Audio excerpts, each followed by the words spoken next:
ನಮಗೆ ನಾವು ಹೇಳಿಕೊಂಡಿದ್ದೇವೆ. ಇನ್ನು ಪ್ರಳಯ ಕಾಲದಲ್ಲಿ ಚತುರ್ಮುಖ ರುದ್ರಾದಿ ಜೀವರು ಎಲ್ಲರೂ ಇರ್ತಾರೆ. ಆದರೆ ಅವರು ಎಲ್ಲರೂ ಕೂಡ ಸುಪ್ತಿ ಅವಸ್ಥೆಯಲ್ಲಿರ್ತಾರೆ.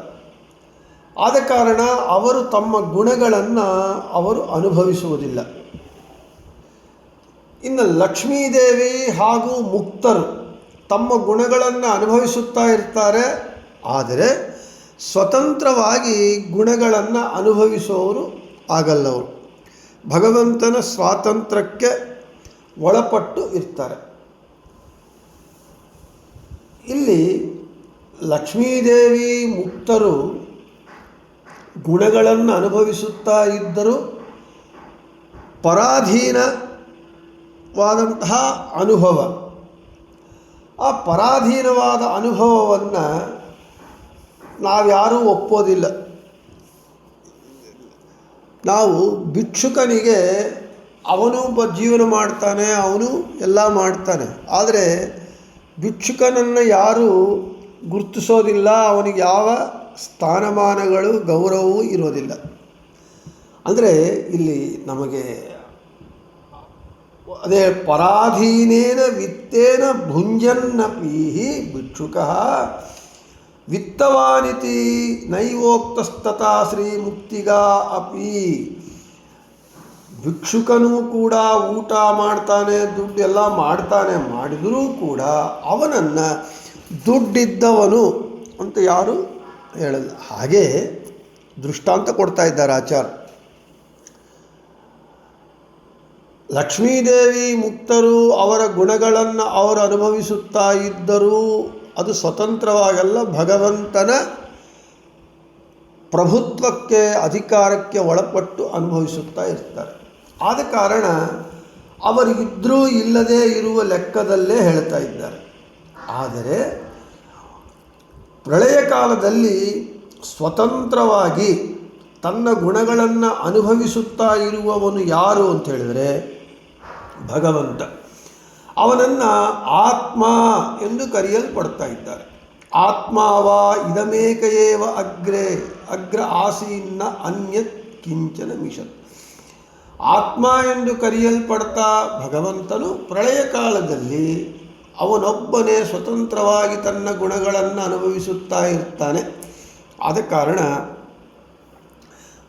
ವಿಶಿಷ್ಟ ಅಂತ ಆಚಾರ್ಯ ತಾತ್ಪರ್ಯನಿರ್ಣಯದಲ್ಲಿ ಅದು ಹೇಳ್ತಾರೆ. ಆಸೀತ್ ಏಕಮೇವ ಅಗ್ರೆ. ಅದೇ ಆಚಾರ್ಯರು ಇದೇ ವಿಷಯವನ್ನು ತಾತ್ಪರ್ಯನಿರ್ಣಯದಲ್ಲಿ ಹೇಳ್ತಾರೆ. ಭಗವಂತ ಒಬ್ಬನೇ ಇದ್ದ ಪ್ರಳಯ ಕಾಲದಲ್ಲಿ. ಹೇಗಿದ್ದ? ಸ್ವತಂತ್ರವಾಗಿ ತನ್ನ ಗುಣಗಳನ್ನು ಅನುಭವಿಸುತ್ತಾ ಇದ್ದ. ಇನ್ನು ಚತುರ್ಮುಖ ರುದ್ರಾದಿ ಜೀವರು ಸುಪ್ತಿ ಅವಸ್ಥೆಯಲ್ಲಿದ್ದು ಅವರ ಗುಣಗಳನ್ನು ಅನುಭವಿಸದೆ ನಮಗೆ ಅರ್ಥ ಆಗುವ ಭಾಷೆಯಲ್ಲಿ ಹೇಳಬೇಕು ಅಂದರೆ ಕೋಮಾದಲ್ಲಿ ಇದ್ದರು ಅಂತ, ಎಷ್ಟು ಅರ್ಥ ಆಗಲಿಕ್ಕೆ ಮಾತ್ರ ಹೇಳ್ತಾ ಇದ್ದೇನೆ. ಇನ್ನು ಲಕ್ಷ್ಮೀ ಹಾಗೂ ಮುಕ್ತ ಜೀವರು ಅವರ ಗುಣಗಳನ್ನು ಅವರು ಅನುಭವಿಸುತ್ತಾ ಇದ್ದರು, ಸ್ವತಂತ್ರವಾಗಿ ಅಲ್ಲದೆ ಭಗವಂತನ ಪ್ರಭುತ್ವಕ್ಕೆ ಅಧಿಕಾರಕ್ಕೆ ಒಳಪಟ್ಟು ಭಗವಂತನ ಅನುಗ್ರಹದಿಂದ ಅವರ ಗುಣಗಳನ್ನು ಅನುಭವಿಸ್ತಾ ಇದ್ದಾರೆ. ಆದ ಕಾರಣ ಅವರು ಅಲ್ಲ. ಅರ್ಥಾತ್ ವಿಶೇಷೇಣ ಪ್ರಳಯೇ ಶಿಷ್ಟ ಇತಿ ವಿಶಿಷ್ಟ. ಪ್ರಳಯ ಕಾಲದಲ್ಲಿ ಯಾರೂ ಇಲ್ಲದೆ ವಿಶೇಷವಾಗಿ ಸ್ವತಂತ್ರವಾಗಿ ತನ್ನ ಗುಣಗಳನ್ನು ತಾನು ಅನುಭವಿಸುತ್ತಾ ಇದ್ದಿರುವವನು ಭಗವಂತ ಒಬ್ಬನೇ, ಆತ್ಮ ಎಂದು ಕರೆಯಲ್ಪಡ್ತ. ಆದ ಕಾರಣ ಅವನಿಗೆ ವಿಶಿಷ್ಟ ಅಂತ ಹೆಸರು. ಇನ್ನು ವಿಶೇಷೇಣ ಗುರುಣ ಶಿಷ್ಯಾನ್ ಪ್ರತ್ಯುಪದಿಷ್ಟ ಇತಿ ವಿಶಿಷ್ಟ.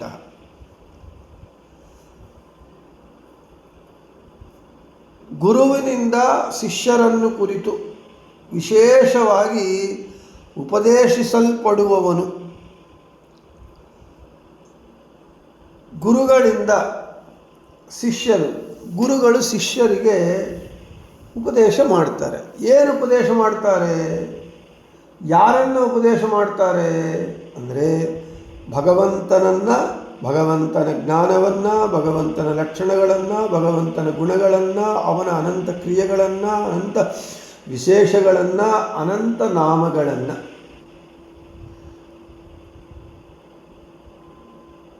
ಆದ ಕಾರಣ ವಿಶೇಷವಾಗಿ ಭಗವಂತನನ್ನು ಕುರಿತೂನೇ ಗುರುಗಳಿಂದ ಶಿಷ್ಯರಿಗೆ ಉಪದೇಶಿಸಲ್ಪಡುವವನು ಭಗವಂತನ. ಆದ ಕಾರಣ ಅವನು ವಿಶಿಷ್ಟ ಅಂತ ಹೆಸರು. ಇನ್ನು ವಿಶಿಷ್ಟಂ ಶಿಷ್ಟಂ ಉಪದೇಶ ಯಸ್ಮಾತ್ ಸಹ ವಿಶಿಷ್ಟ. ವಿಶಿಷ್ಟವಾದ ಉಪದೇಶ ಯಾರಿಂದಲೋ ಅವನು ವಿಶಿಷ್ಟ. ಭಗವಂತ ಮುಂದೆ ಬರುತ್ತೆ ವಿಶಿಷ್ಟವಾದ ಉಪದೇಶ ಉಳ್ಳವನು ಅಂಥೇಳಿ. ಭಗವಂತ ಉಪದೇಶವನ್ನು ಮಾಡ್ತಾ ಇದ್ದಾನೆ ವಿಶೇಷವಾಗಿ. ಆ ವಿಶಿಷ್ಟವಾದ ಉಪದೇಶ ಯಾರಿಂದ ಆಗುತ್ತೆ? ಅವನು ಭಗವಂತ, ಅವನು ವಿಶಿಷ್ಟ. ಅದಕ್ಕೆ ಮುಂದೆ ನಮಗೆ ಸಮಾಧಾನ ಬರುತ್ತೆ. ವಿಶಿಷ್ಟಾನಾಂ ಬ್ರಹ್ಮಾದೀನಾಂ ಶಿಷ್ಟಂ ಉಪದಿಷ್ಟಂ ಯಸ್ಮಾತ್ ಸಹ.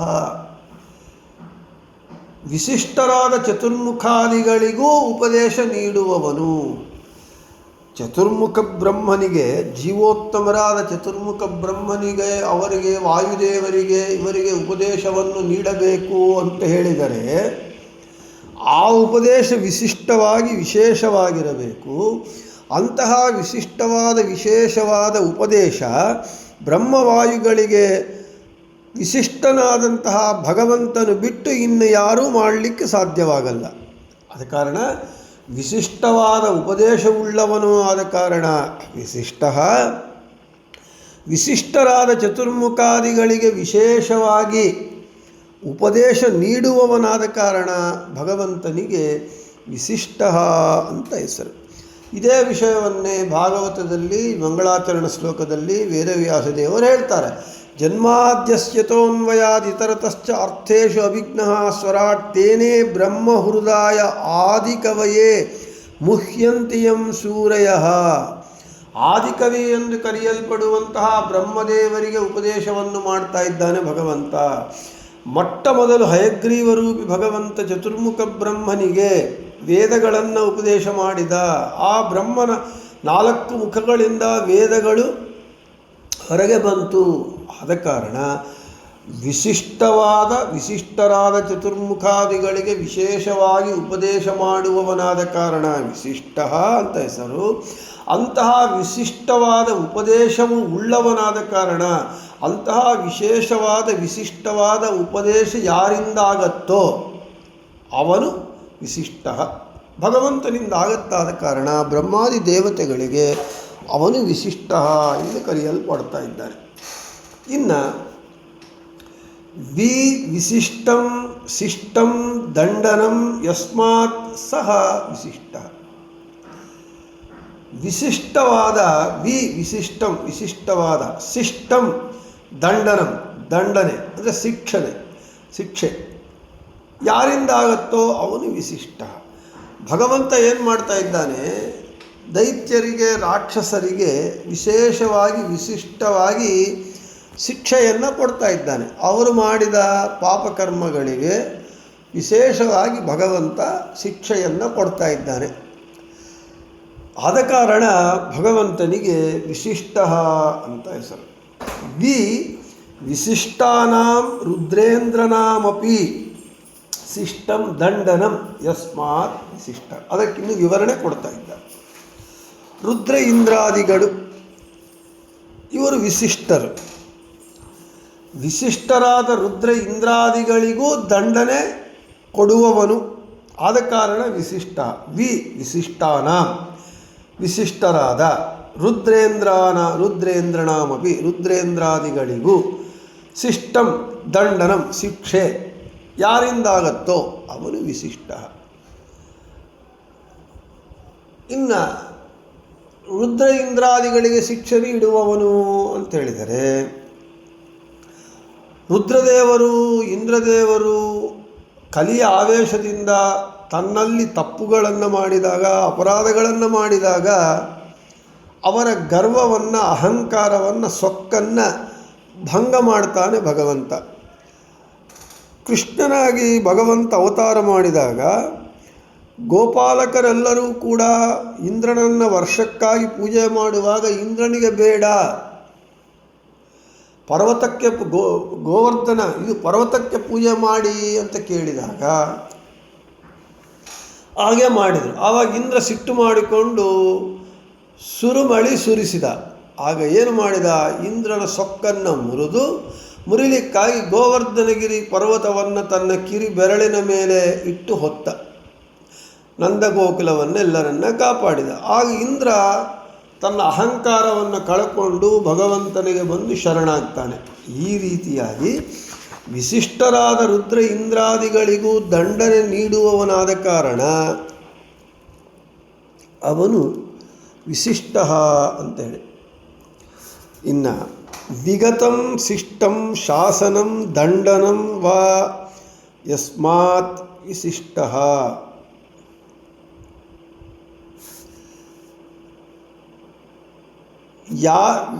ವಿಗತಂ ಶಿಷ್ಟಂ ಶಾಸನಂ, ಯಾರ ವಿಷಯದಲ್ಲಿ ಆದೇಶ ಅಂದರೆ ಆರ್ಡರ್ ಅಥವಾ ದಂಡನೆ ಶಿಕ್ಷೆ ಇಲ್ಲವೋ ಅಂಥವನು ವಿಶಿಷ್ಟ ಅಂತ ಹೆಸರು.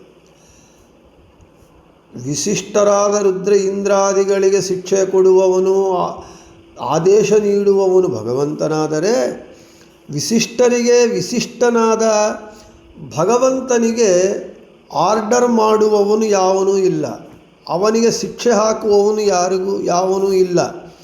ಅಂದರೆ ಇವನು ಅನನ್ಯಾಧಿಪತಿಯಾಗಿದ್ದಾನೆ ಭಗವಂತ.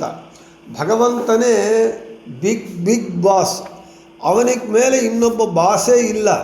ಅವನಿಗೆ ಅವನೇ ಬಾಸು, ಅವನಿಗೆ ಅವನೇ ಅಧಿಪತಿ, ಇನ್ನೊಬ್ಬನು ಅಧಿಪತಿಯಾಗಿ ಇಲ್ಲದೇ ಇರುವವನು.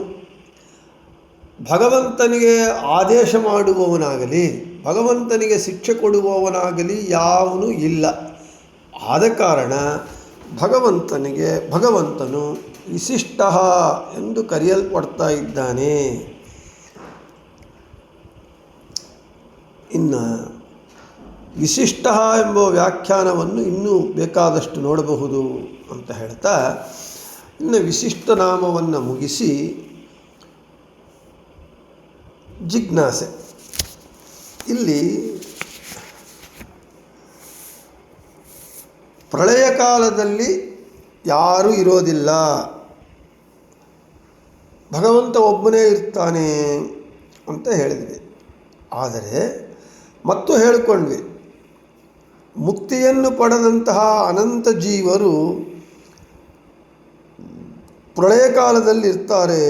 ಹೀಗಿರುವಾಗ ಪ್ರಳಯ ಕಾಲದಲ್ಲಿ ಒಬ್ಬ ಭಗವಂತನೇ ಇದ್ದಾನೆ ಅಂತ ಹೇಳೋದು ಹೇಗೆ ಸರಿ ಹೋಗುತ್ತೆ, ಹೇಗೆ ಕೂಡತ್ತೆ ಅಂತ ಕೇಳಿದರೆ, ಇಷ್ಟ ಮುಂಚೆ ನಾವು ಹೇಳ್ಕೊಂಡ್ವಿ, ಪ್ರಳಯ ಕಾಲದಲ್ಲಿ ಚತುರ್ಮುಖ ಬ್ರಹ್ಮಾದಿ ಜೀವರೆಲ್ಲರೂ ಸುಪ್ತಿ ಅವಸ್ಥೆಯಲ್ಲಿರ್ತಾರೆ. ಅವರ ಗುಣಗಳನ್ನು ಅವರು ಅನುಭವಿಸದೇ ಇರ್ತಾರೆ. ಲಕ್ಷ್ಮೀದೇವಿ ಮುಕ್ತಾತ್ಮರು, ಅವರ ಗುಣಗಳನ್ನು ಅವರು ಅನುಭವಿಸುತ್ತಾ ಇರ್ತಾರೆ. ಆದರೆ ಸ್ವತಂತ್ರವಾಗಿ ಅವರು ಅನುಭವಿಸೋದಿಲ್ಲ ಅವರ ಗುಣಗಳನ್ನು. ಭಗವಂತನ ಅಧೀನದಲ್ಲಿದ್ದುಕೊಂಡು ಭಗವಂತನ ಅಧಿಕಾರಕ್ಕೆ ಒಳಪಟ್ಟು, ಅಂದರೆ ಪರಾಧೀನ ಅನುಭವ ಇರುತ್ತಷ್ಟೇ ಅವರಿಗೆ. ಆದರೆ ನಾಣ್ಯತ್ ಕಿಂಚನ ಮಿಷತ್ ಎಂಬ ಶ್ರುತಿಯಿಂದ ಸಿದ್ಧವಾಗುತ್ತೆ. ಆದರೆ ಪ್ರಳಯ ಕಾಲದಲ್ಲಿ ಕೂಡ ತನ್ನ ನಿಯಮನ ಏನು ಇದೆ, ಅಂದರೆ ಜಗತ್ತನ್ನೆಲ್ಲ ನಿಯಂತ್ರಣ ಮಾಡುವಂತಹ ವ್ಯಾಪಾರ ವಿಶಿಷ್ಟನಾಗಿ ಭಗವಂತ ಒಬ್ಬನೇ ಇರ್ತಾನೆ. ಆದ ಕಾರಣ ಮುಕ್ತ ಜೀವರು ಇದ್ದರೂ ಕೂಡ ಭಗವಂತ ಒಬ್ಬನೇ ಇದ್ದಾನೆ ಅಂತ ಹೇಳೋದೇ ಸರಿಯೇ. ಕೋಮಾ ಸ್ಥಿತಿಯಲ್ಲಿದ್ದವನನ್ನು ನಾವು ಇದ್ದಾನೆ ಅಂತ ಹೇಳಲಿಕ್ಕಾಗೋದಿಲ್ಲ. ಅವನು ಇದ್ದರೂ ಸತ್ತಂತೆ, ಜೀವಚ್ಛವದಂತೆ ಇರ್ತಾನಷ್ಟೆ, ಉಸಿರಾಡುವ ಹೆಣದಂತೆ ಇರ್ತಾನೆ. ಆದ ಕಾರಣ ಮಿಕ್ಕವರು ಇದ್ದರೂ ಇಲ್ಲದಂತೆ ಭಗವಂತ ಒಬ್ಬನೇ ಇದ್ದಾನೆ ಅಂತ ದೃಷ್ಟಾಂತವನ್ನು ಕೊಡ್ತಾ ಇದ್ದಾರೆ. ಅರಣ್ಯದಲ್ಲಿ ಅನೇಕ ಜೀವಿಗಳಿರುತ್ತೆ, ಪ್ರಾಣಿಗಳಿರುತ್ತೆ, ಮೃಗಗಳು ಮತ್ತು ಆನೆ, ಒಂಟೆ, ನಾಯಿ, ನರಿ, ಕಾಡು ಹಂದಿ ಎಲ್ಲ ಇರುತ್ತೆ. ಆದರೆ ಆ ಅರಣ್ಯವನ್ನು ಪಾಲನೆ ಮಾಡುವವನು, ನಿಯಂತ್ರಣ ಮಾಡುವವನು ಯಾರು ಅಂತ ಹೇಳಿದರೆ ಸಿಂಹ ಒಂದೇ. ಕಾಡು ರಾಜ, ಅರಣ್ಯ ರಾಜ, ಮೃಗರಾಜ. ಆದ ಕಾರಣ ಆ ಅರಣ್ಯದಲ್ಲಿ ಎಷ್ಟೇ ಪ್ರಾಣಿಗಳು ಇದ್ದರೂ ಕೂಡ ಅರಣ್ಯವನ್ನು ಪಾಲನೆ ಮಾಡುವಂತಹ ಸಿಂಹ ಒಂದೇ ಅಂತ ನಾವು ಹೇಗೆ ಹೇಳ್ತೇವೋ ಅದರಂತೆ ಮುಕ್ತಾತ್ಮರು ಇದ್ದರೂ ಕೂಡ ಅವರು ಸ್ವತಂತ್ರವಾಗಿ ಅವರ ಗುಣಗಳನ್ನು ಅನುಭವಿಸದೇ ಇರ್ತಾರೆ. ಭಗವಂತ ಸ್ವತಂತ್ರವಾಗಿ ಅನುಭವಿಸುತ್ತಾನಾದ ಕಾರಣ ಅವರಿದ್ದರೂ ಇಲ್ಲದಂತೆ ಇದ್ದಂತೆ. ಆದ ಕಾರಣ ಭಗವಂತ ಒಬ್ಬನೇ ಇದ್ದಾನೆ ಅಂತ ಹೇಳೋದರಲ್ಲಿ ಯಾವ ದೋಷವೂ ಇಲ್ಲ. ಇನ್ನು ಬೃಹತಿ ಸಹಸ್ರದ ಪ್ರಕಾರ ಓಂ ವಿಶಿಷ್ಟಾಯ ನಮಃ ಓಂ. ಓಂ ಆಧೂರ್ಶ್ವಸ್ಮೈ ದದಾಥಾಶ್ವಾನಿಂದ್ರೋ ನ ವಜ್ರೀ ಹಿರಣ್ಯಬಾಹು ತಾ ಅಸ್ಯ ಸೂದದೋಹಸಃ ಸೋಮಂ ಶ್ರೀಣಂತಿ ಪೃಷ್ಣಯಃ ಜನ್ಮನ್ ದೇವಾನಾಂ. ವಜ್ರೀ ಜ್ಞಾನ ಸುಖಾದಿಗಳು ಉಳ್ಳವನೇ, ಹಿರಣ್ಯಬಾಹು ಒಳ್ಳೆಯ ಆನಂದಾತ್ಮಕವಾದ ಶರೀರವುಳ್ಳವನೇ, ಧೂರ್ಶ್ವ ಯುದ್ಧಗಳಲ್ಲಿ ಅಸ್ಮೈ ಈ ಯಾವ ಸ್ತುತಿಕಾರನಿಗೆ ಅಂದರೆ ಯೋಧನಿಗೆ ಅಶ್ವಾನ್ ವಾಹನಾದಿಗಳನ್ನು ದಧಾತ ಕೊಡಲಿ, ಅಸ್ಯ ಈ ಯಾವ ಶೂದದೋಹಸಃ ಅಭೀಷ್ಟ ಮಳೆಗರಿವ ಇಂದ್ರನಿಗಾಗಿ ದೇವಾನಾಂ ದೇವತೆಗಳ ಜನ್ಮಸ್ಥಾನವಾದ ಯಜ್ಞದಲ್ಲಿ ತಾಹ ಆ ಯಾವ ಪೃಷ್ಣಯ ಮಂತ್ರಗಳನ್ನು ಚರ್ಚೆಗಳನ್ನು ಸೋಮನೊಂದಿಗೆ ಶ್ರೀಣಂತಿ ಬೆರೆಸುತ್ತಾರೆ. ಇನ್ನು ತಾತ್ಪರ್ಯ, ಹರಿ ಜ್ಞಾನಪೂರ್ಣನಾಗಿದ್ದಾನೆ, ಸುಖಪೂರ್ಣನಾಗಿದ್ದಾನೆ. ಅವನ ಇಡೀ ಶರೀರವೇ ಆನಂದಾತ್ಮಕವಾಗಿದೆ. ಅರ್ಥಾತ್ ನಾವೆಷ್ಟೋ ಬಾರಿ ಹೇಳಿಕೊಂಡಂತೆ ಭಗವಂತ ಜ್ಞಾನಾನಂದಮಯನಾಗಿದ್ದಾನೆ, ಜ್ಞಾನ ಆನಂದಗಳೇ ದೇಹವಾಗಿ ಉಳ್ಳವನಾಗಿದ್ದಾನೆ.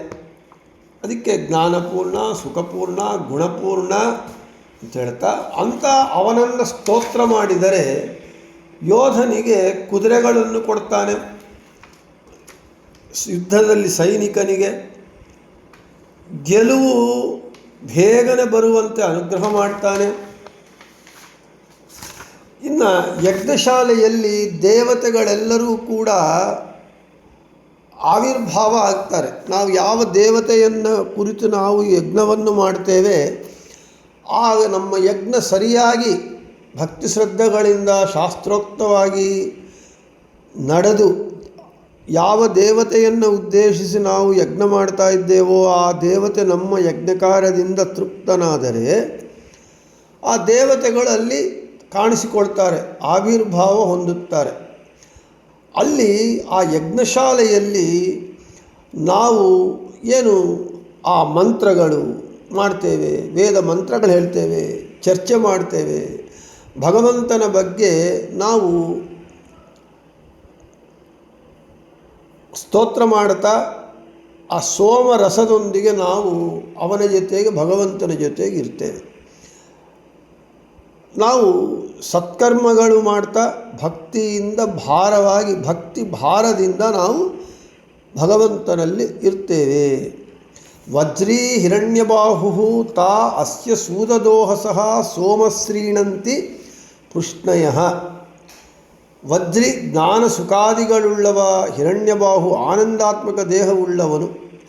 ಈ ಇಂತಹ ಭಗವಂತನಿಂದಲೇ ಎಲ್ಲ ಕರ್ಮ ಮಂತ್ರಗಳು ವಿಧಿಗಳು ಗುರಿಯನ್ನು ಮುಟ್ಟತ್ತೆ ಎಂಬುವ ಈ ಮಂತ್ರ ವಿಷ್ಣು ಎಲ್ಲವೂ ವಿಶಿಷ್ಟವಾಗಿ ಪ್ರತಿಪಾದಿಸುವುದರಿಂದ, ಅಂದರೆ ಈ ಮಂತ್ರಗಳು ಇವೆಲ್ಲವೂ ಕೂಡ ಭಗವಂತನಾದ ವಿಷ್ಣುವನ್ನೇ ವಿಶಿಷ್ಟವಾಗಿ ಪ್ರತಿಪಾದನೆ ಮಾಡುತ್ತಾದ ಕಾರಣ ಭಗವಂತನಿಗೆ ವಿಶಿಷ್ಟ ಎಂದು ವಿ ಜ್ಞಾನಾನಂದಾತ್ಮಕತ್ವೇನ ವಿ ಉತ್ಕೃಷ್ಟತೆಯ ಶಿಷ್ಟ ವೇದವಾಕ್ಯೈರ್ವಿಹಿತ ಇತಿ ವಿಶಿಷ್ಟಮೂರ್ತಿರತ್ರ. ವಿ ಜ್ಞಾನಾನಂದಾತ್ಮಕತ್ವೇನ ಜ್ಞಾನಾನಂದಗಳೇ ದೇಹವಾಗಿ ಉಳ್ಳೋದರಿಂದ ವಿ ಉತ್ಕೃಷ್ಟತೆಯ ವಿಶೇಷವಾಗಿ ಉತ್ಕೃಷ್ಟವಾಗಿ ಸರ್ವೋತ್ತಮವಾಗಿ ವೇದವಾಕ್ಯೈರ್ವಿಹಿತ ವೇದವಾಕ್ಯಗಳಿಂದ ಇವನು ಹೇಳಲ್ಪಡ್ತಾ ಇದ್ದಾನೆ, ಪ್ರತಿಪಾದ್ಯನಾಗ್ತಾ ಇದ್ದಾನೆ. ಆದ ಕಾರಣ ವಿಶಿಷ್ಟಮೂರ್ತಿ, ಇವನು ವಿಶಿಷ್ಟಮೂರ್ತಿ, ಇವನಿಗೆ ವಿಶಿಷ್ಟ ಎಂಬುವಂತಹ ಹೆಸರು ಬಂದಿದೆ ಅಂತ ಬೃಹತಿ ಸಹಸ್ರದ ಪ್ರಕಾರ ಹೇಳಿ, ಇನ್ನು ನಾಳೆ ಶಿಷ್ಟೇಷ್ಟ ಎಂಬುವಂತಹ ನಾಮವನ್ನು ನಾಳೆ ಹೇಳಿಕೊಳ್ಳೋಣ ಅಂತ ಹೇಳ್ತಾ ಶ್ರೀಕೃಷ್ಣಾರ್ಪಣಮಸ್ತು ಮಧ್ಯೇಶಾರ್ಪಣಮಸ್ತು. ಎಲ್ಲರಿಗೂ ಶುಭ.